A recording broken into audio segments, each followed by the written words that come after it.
பாண்டிச்சேரியில் ஃப்ரெண்டு சேது அவர்கள் வந்து இறந்துட்டார். அவருக்காக ஒரு இரங்கல் பாட்டு. லிரிக் வந்து திருவள்ளூர் கானா மணி ப்ரோ எழுதிருக்கிறாரு. நான் பாடுறேன், எல்லோரும் கேளுங்க. வாடாத சின்ன ரோசா எங்களோட சீமராசா, வாலி இந்த வயசில் இறந்து போனாயே,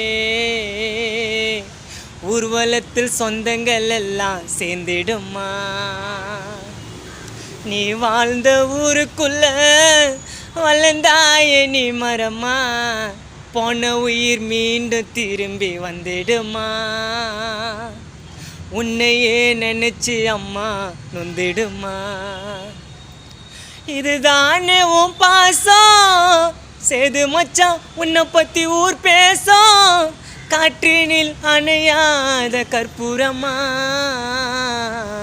சேது மச்சான் கையெடுத்து கும்பிடுவோம் உன்னை.